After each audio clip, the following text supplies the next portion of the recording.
We turn to Brazil, where even the Amazon rainforest looks like it's gotten a wax. Now, President Dilma Rousseff has spent the whole week dealing with developments in a corruption scandal which threatens to undermine her entire government. Brazil's Supreme Court has approved an investigation into some of the country's top politicians.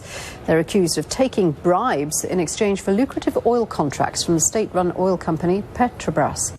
Now, when they say taking bribes, this isn't your standard $5,000 in an envelope left under a bench. Because Brazil's largest construction and engineering firms allegedly paid at least $800 million in bribes and other funds to secure contracts. $800 million!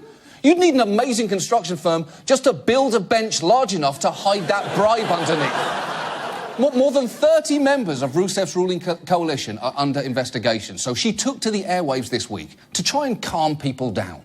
Você tem todo o direito de se... You have every right to get irritated and be worried, but I ask for patience and understanding because this situation is transitory.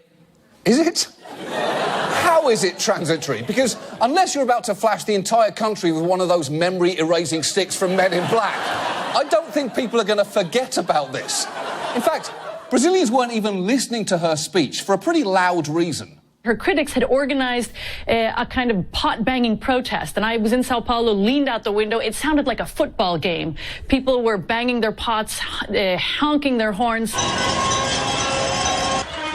Fora! That's actually a real form of protest called Panelaço, which has been in South America for years and off-Broadway for decades. It's so entrenched, it's even taken place on the floor of Brazil's legislature. Do bom senso do povo brasileiro. Minha homenagem ao povo brasileiro. Now, I love everything about that, but the best detail there is the sign language interpreter. Even he is banging invisible pots in disgust.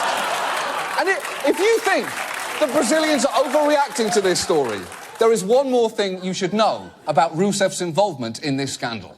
President Rousseff chaired the board of Petrobras for 7 years when much of the corruption is believed to have taken place. She's been cleared of any involvement in the scheme. How has she been cleared? She chaired the board of Petrobras while the bribes were... There's only one way to handle this.